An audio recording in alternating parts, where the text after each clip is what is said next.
दोस्तों अलीगढ़ का रहने वाला एक लड़का जो पढ़ने लिखने में काफ़ी अच्छा था और काफ़ी मेहनत करता था और अपनी मेहनत की दम पर ही उसने यूपीपीसीएस क्लियर किया। अब दोस्तों यूपीपीसीएस क्लियर करने के बाद उसको रैंक मिलती है और रैंक के हिसाब से उसको डिप्टी जेलर का पद मिलता है बरेली जेल में। अब दोस्तों वो अपनी ड्यूटी ज्वाइन करता है और ड्यूटी ज्वाइन करता है तो वहाँ का माहौल देखता है, वहाँ लोगों को समझता है और फिर इसके बाद वो सोचता है कि मैं सभी कैदियों के बारे में जानूं कि वो किस जुर्म में जेल में आए हैं।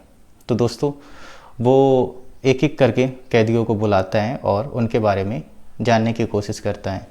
तो पहले कैदी के बारे में जानता है, दूसरे के बारे में जानता है, ऐसे नंबर से वो बुला रहा था। फिर नंबर लगता है एक लड़के का जिसकी उम्र लगभग 22-23 साल होती है और नाम उसका श्याम होता है। अब दोस्तों श्याम जैसे ही जेलर साहब के सामने आता है तो हाथ जोड़कर खड़ा हो जाता है, आँखों में उसके आंसू होते हैं। तो जैसे ही श्याम बताने वाला होता है कि उसने क्या जुर्म किया है तो जेलर साहब उससे पूछ लेते हैं कि तुम बताओ तुमने क्या जुर्म किया है। तो बोलता है कि मैं पॉक्सो एक्ट में यहाँ पर जेल काट रहा हूँ। तो जेलर साहब जो है एकदम गुस्सा आ जाते हैं और वो सोचते हैं कि अगर इस एक्ट में ये आया है तो इसने किसी बच्चे या बच्ची के साथ में दुष्कर्म किया होगा जिस वजह से यहाँ पर है। दोस्तों वो उसकी बात नहीं सुनते और वहाँ से चले जाते हैं।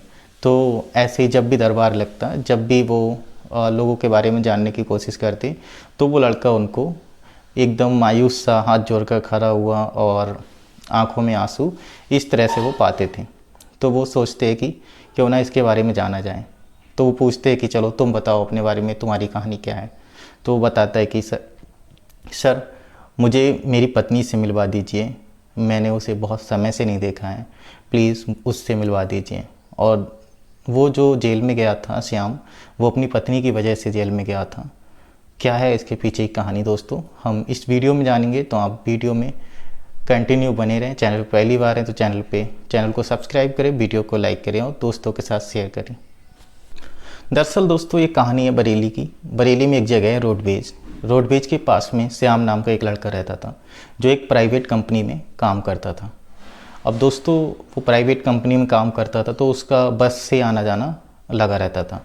तो वो रोडवेज पे जाता है और बस का इंतज़ार करता है, जो उसका डेली का रूटीन था। तो एक दिन बस का इंतज़ार कर रहा था, वहीं पर एक भीख मांगने वाली लड़की आती है और वो उसकी पीठ पर ऐसे हाथ मारती है और कहती है कि साहब 10-5 रुपये हो तो दे दो। तो वो उसकी तरफ देखता है और देखता है कि लड़की जवान है और हष्ट पुष्ट है। तो वो उसको डांटता भी है कि तुम एकदम स्वस्थ हो, तुम भीख क्यों मांग रही हो, कहीं मेहनत मजदूरी करके कमा लो। तो वो कहती है कि साहब मुझे ही सिखाया गया है इसीलिए मैं भीख मांगती हूँ। तो वो कहता है कि मैं तुम्हें रुपए तो नहीं दूंगा, पर अगर तुम कुछ खाना चाहती हो तो मैं तुम्हें खिला सकता हूँ। दोस्तों वो लड़की जो है उसको ले जाती है गन्ने की जहाँ जूस बिकता है वहाँ पर, और वो एक गिलास गन्ने का जूस उससे पीती है और वो लड़का जो है अपनी रास्ते निकल जाता है, मतलब अपनी कंपनी चला जाता है। वो लड़की अपना जो भी काम है वो करने लगती है भीख मांगने का। अब साथियों फिर नेक्स्ट डे आता है तो वो लड़की फिर उसके पास पहुंच जाती है और फिर उससे कहती है कि साहब गन्ने का जूस पिला दो। तो इस तरह से कंटिन्यू अब हो रहा था। श्याम जो था वो काफ़ी सीधा और ज़्यादा पढ़ा लिखा लड़का नहीं था। तो वो एक दिन उस लड़की से कहता है कि तुम्हें भीख मांगना अच्छा लगता है क्या। तो वो फिर से कहते हैं कि मेरे परिवार वाले जो हैं वो बोलते हैं कि तुम भीख मांगोगी तभी हम तुम्हें खाना देंगे घर पे, इस तरह से वो करते हैं। तो वो कहता है कोई बात नहीं, तुम कुछ कर भी सकती हो। तो वो लड़की कहती है कि मैं क्या कर सकती हूँ, हो सकता है अगर तुम मेरा साथ दो तो मैं भीख मांगना छोड़ दूंगी। तो वो कहता है कि मैं क्या कर सकता हूँ इसमें। तो वो लड़की कहती है कि आप मुझे अपने साथ रख सकते हो, अपने घर ले जा सकते हो, तो मैं भीख मांगना बंद कर दूंगी। तो श्याम जो है उस लड़की को अपने घर ले जाते हैं। अब अपने घर ले जाता है तो उसके माँ बाप जब देखते हैं श्याम के कि एक लड़की को लेकर के आया है जिसके फटे पुराने कपड़े हैं, एकदम मैले से कपड़े हैं, तो वो देख कर पूछने लगते हैं कि श्याम ये क्या है, ये लड़की कौन है। तो श्याम कहता है कि ये लड़की भीख मांगती है और मैं इसको अपने साथ लेकर के आया हूँ और ये अब से अपने घर पे ही रहेगी। तो उसके माँ और पिता जो हैं और परिवार के और भी लोग होते हैं, भाई बहन, वो सब श्याम को डांटने लगते हैं। उससे कहते हैं कि अगर ये लड़की आई तो तुम भी इस घर से बाहर निकल जाओ। तो श्याम जो है काफ़ी कोशिश करता है मनाने की, पर वो लोग नहीं मानते। तो श्याम उस लड़की को लेकर के, लड़की का नाम दीपिका होता है, वो घर से निकल जाता है। वो सोचता है कि आज जा रहे हैं, कभी ना कभी घर वाले बुला ही लेंगे। अब कई दिनों तक इधर उधर भटकते हैं, पर उन्हें कुछ रास्ता नहीं मिलता है, तो वो मंदिर में दोनों शादी कर लेते हैं। दीपिका कहती है कि चलो शादी कर लेते हैं हम दोनों, तो वो लोग मंदिर में शादी कर लेते हैं। मंदिर में शादी करने के बाद वो एक जगह शिफ्ट हो जाते हैं किराए पर। अब दोस्तों दीपिका भी कई दिन हो गए जो घर नहीं पहुंची थी, तो उसके घर वाले जो हैं बरेली में एक सुभाष नगर थाना लगता है, वहाँ पर जाके रिपोर्ट दर्ज कराते हैं। रिपोर्ट दर्ज कराते हैं तो पुलिस अब छानबीन करती है। वो घर वाले बोलते हैं कि हमारी लड़की जो है रोडवेज पे भीख मांगती थी, और ऐसे ऐसे काठी कत था उसका फ़ोटो भी दिखाते हैं। तो पुलिस वाले रोडवेज पे जाते हैं और वहाँ के जो भी CCTV कैमरा होते हैं वो छानते हैं और लोगों से पूछते हैं। तो क्योंकि वो कंटिन्यू वहाँ जाते थे तो CCTV कैमरे में भी आ जाते हैं, और लोगों को भी पता था कि इस तरह से वो लड़का इसको गन्ने का जूस पिलाता था। तो ढूंढने में ज़्यादा टाइम तो नहीं लगता है, पुलिस जो है उनको ढूंढ निकालती है। अब जब लड़के को ढूंढ लेती है और लड़की को भी ढूंढ लेती है, तो लड़के को जो है जेल भेज देती है, और लड़की को उसके माँ बाप को देना चाहते हैं। पर लड़की के बयान जो थे वो यही थे कि अगर मैं रहूँगी तो श्याम के साथ ही रहूँगी, नहीं तो मैं घर नहीं जाऊँगी। बार बार समझाने के बाद भी, पुलिस वालों के और घर वालों के समझाने के बाद भी लड़की नहीं मानती है। तो लड़की के घर वाले जो हैं वो उसको त्याग देते हैं, मतलब उसको छोड़ देते हैं। वो कहते हैं तुम कहीं भी जाओ, हमें तुमसे कोई मतलब नहीं है, हमारा तुम्हारा कोई रिश्ता नहीं है। तो उस लड़की को बरेली की नारी निकेतन में भेज दिया जाता है। अब दोस्तों नारी निकेतन में वो लड़की दीपिका चली जाती है। दीपिका लगभग अब 1.5 महीने की गर्भवती हो चुकी थी, पर यह बात श्याम को नहीं पता थी, और दीपिका को भी तभी पता चला जब वो नारी निकेतन में पहुंच गई। अब वहाँ पर वो अपनी ज़िंदगी जी रही है। उधर श्याम जो है वो जेल में परेशान था। तो तभी जेल में एक अधिकारी की तैनाती होती है जिनका नाम जितेंद्र प्रताप सिंह होता है, जो अलीगढ़ के रहने वाले होते हैं। उन्होंने UPSC क्लियर की, और रैंक के हिसाब से उन्हें डिप्टी जेलर का पद मिलता है। दोस्तों जितेंद्र प्रताप सिंह की भी एक कहानी है। ये पढ़ने लिखने में बहुत अच्छे थे। 2005 में इन्होंने इंटर किया था, अलीगढ़ के रहने वाले थे। अब 2005 में इंटर करने के बाद इनका जो है इंटरेस्ट वो क्रिकेट में होता है। तो इतना अच्छा क्रिकेट खेलते थे कि आसपास के लोगों को भी पता होता है कि ये लड़का बहुत अच्छे से क्रिकेट खेलता है, तो क्रिकेट के फील्ड में आगे जा सकता है। तो इन्होंने पढ़ाई वहीं छोड़ दी और क्रिकेट में अपना भविष्य बनाने के लिए लग गए। काफ़ी मेहनत की, 2-3 साल तक काफ़ी मेहनत की, पर इनका कहीं भी लक नहीं जागा। वो क्रिकेट में किसी भी लेवल तक नहीं पहुँच पाए। तो उन्होंने एक NGO ज्वाइन कर लिया जो समाज सेवी का काम करता है। अब काफ़ी टाइम तक, लगभग 1-1.5 साल तक उसमें जॉब की उन्होंने, बहुत सारे लोगों की सहायता की। और उसी टाइम एक व्यक्ति उनके पास आते हैं जिनका नाम मेघनाथ होता है, और मेघनाथ उनको बोलते हैं कि साहब आप तो समाज सेवी का काम करते हैं, तो हमारा भी थोड़ा काम करा दीजिए। हम टूटे फूटे घर में रहते हैं और सभी के आवास आ रहे हैं, हमारा आवास नहीं आ रहा है। तो जो जितेंद्र होते हैं वो उस व्यक्ति की मदद करते हैं CDO के पास। तो वो एक पत्र लिखते हैं, और पत्र लिख करके CDO साहब के यहाँ पेश होते हैं, और CDO साहब से सिग्नेचर करवाते हैं, और सिग्नेचर करवाने के बाद उस व्यक्ति का आवास बन जाता है। तभी से उनके अंदर एक भावना जागती है कि एक सरकारी ऑफिसर या सरकारी अधिकारी की क्या वैल्यू होती है, कि एक सिग्नेचर करने पे उसका घर बन जाता है। तो क्यों ना मुझे भी कुछ ऐसा करना चाहिए। तभी से वो अपने गांव से निकल के दिल्ली जाते हैं, और दिल्ली जा कर के पढ़ाई करते हैं, और पढ़ाई करने के बाद UPSC के लिए करते हैं, और बरेली में उनको डिप्टी जेलर का पद मिलता है।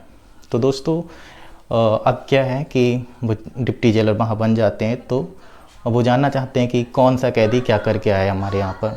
तो कंटिन्यू 1-2 कैदियों को सुनने के बाद में फिर श्याम का नंबर आता है। तो श्याम से पूछते हैं कि श्याम आप बताइए, आपका मतलब आप क्या करके आए हैं, आपका क्या जुर्म था। तो श्याम बताता है कि इस तरह से एक लड़की से मुझे प्यार हो जाता है जो लगभग 15 साल की रहती है, और बरेली के रोडवेज पर मुझे मिलती है, और हम दोनों शादी भी कर लेते हैं। शादी होने के बाद में फिर हमें पुलिस पकड़ती है, मुझे यहाँ डाल देती है जेल में, और उसका पता ही नहीं है कि वो कहाँ है। और जब जेलर साहब उसकी कहानी सुनते हैं तो वो भी भावुक हो जाते हैं कि आखिर इस लड़की के साथ तो गलत हुआ है। फ़िलहाल अगर कानूनी हिसाब से देखें तो फिर कुछ भी गलत नहीं हुआ है, क्योंकि वो लड़की की उम्र कम थी और लड़की की उम्र अब 21-22 साल थी। तो क्या है कि फिर भी मानवता के नाते वो और नारी निकेतन जाते हैं पता निकाल के कि दीपिका कहाँ है। तो पता चलता है नारी निकेतन में, तो वहाँ जाते हैं और बातचीत करते हैं। तो बरेली की नारी निकेतन से उसको ट्रांसफ़र कर दिया जाता है लखनऊ। वहाँ से पता चलता है लखनऊ है, तो वो लखनऊ पहुँचते हैं। लखनऊ नारी निकेतन में पहुँचते हैं तो वहाँ एक जो नारी निकेतन को चला रही हैं वो आरती सिंह होती हैं। तो आरती जी से पता करते हैं कि यहाँ पर कोई दीपिका नाम की औरत है। तो आरती बोलती हैं कि साहब किस दीपिका के बारे में पूछ रहे हैं, उस दीपिका ने तो मुझे परेशान ही कर रखा है। उसकी एक छोटी सी बच्ची है, बार बार उस बच्ची को लेकर के आ जाती है और मुझसे पूछती है कि मेरे पति से मिलवा दो, मेरे पति से मिलवा दो। और जब उससे पूछते हैं कि आपका पति कहाँ है, तो वो बता भी नहीं पाती है, किस जुर्म में जेल में है, कहाँ पर है, कुछ भी नहीं बता पाती है। जब उनको पता चलता है दीपिका यहीं पर है, तो दीपिका से वो बातचीत करते हैं। बातचीत करने के बाद में अब वो सोचते हैं कि इस तरह से तो श्याम से बात नहीं करा सकते हैं जेल से बाहर निकाल के, पर एक सरल उपाय यही है कि वीडियो कॉल इनकी बातचीत कराई जाए। तो ये भी इलीगल होता है। फ़िलहाल वो लोग वीडियो कॉल पे दीपिका की और श्याम की बात कराते हैं। और जब वीडियो कॉल पे बातचीत होती है तो 2 मिनट तो वो दोनों रोते ही रहते हैं एक दूसरे को देख करके, क्योंकि काफ़ी टाइम से, लगभग 4 साल होने वाले थे, एक दूसरे को देखा नहीं था, एक दूसरे की आवाज़ नहीं सुनी थी। तो दोनों रोते रहते हैं। फिर बाद में बातचीत होती है। बातचीत होने के बाद में ज़्यादा देर बातचीत भी नहीं करा सकते, क्योंकि ये इलीगल तरीका है। फ़िलहाल मानवता के नाते उन्होंने बातचीत कराई। अब बातचीत कराने के बाद जो है जेलर साहब बरेली आ जाते हैं। बरेली आने के बाद वो सोचते हैं कि इसकी क्या मदद की जाए, क्योंकि काफ़ी इनोसेंट लड़का है और काफ़ी ईमानदार भी है। उसका जेल में काफ़ी सभी लोगों से जो है काफ़ी अच्छा रिश्ता रहता था। तो एक चीज़ ये भी थी कि श्याम की जो सज़ा है वो 3 सितंबर 2025 को पूरी होने वाली थी। लगभग 4 महीने बचे थी। तो जेलर साहब भी सोचते हैं कि अब 4 ही महीने बचे हैं, तो ज़्यादा कुछ हम कर भी नहीं सकते हैं, क्योंकि कोर्ट के आदेश हैं सज़ा के। तो वो 4 महीने और उसको सांत्वना देते हैं कि अभी 4 महीने बचे, फिर आप छूट ही जाओगे। पर उस पर सज़ा के साथ साथ कुछ जुर्माना भी घोषित किया गया था कि उसको सज़ा काटने के बाद इतना जुर्माना भी देना पड़ेगा।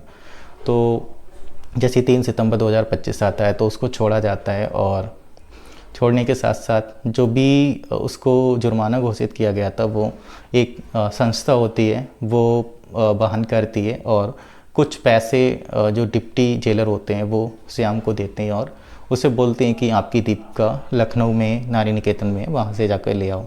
तो श्याम वहाँ जाता है और वहाँ जाने के बाद में अपनी दीपिका से मिलता है, अपनी बच्ची से मिलता है जिसने पहली बार अपनी बेटी का मुंह देखा। तो वो काफ़ी एक दूसरे से लिपट के रोते हैं, और रोने के बाद में एक दूसरे से बातचीत करते हैं, खाना पीना खाते हैं। उसके बाद वो वहाँ से जो भी एक प्रक्रिया होती है नारी निकेतन से रिलीज करने की, वो पूरा कंप्लीट करने के बाद वो एक शहर में जाके शिफ्ट हो जाते हैं। अभी साथियों उनका जीवन अच्छे से चल रहा है, और जेलर साहब ने मानवता के नाते बहुत अच्छा उन व्यक्तियों के साथ काम किया जो एक दूसरे को मिलाने का उनका दायित्व था, वो उन्होंने कंप्लीट किया। तो साथियों कैसी लगी आपको ये कहानी, आप कमेंट में जवाब जरूर दें, और चैनल पर पहली बार तो चैनल को सब्सक्राइब करें, वीडियो को लाइक करें और दोस्तों के साथ शेयर करें। Thank you.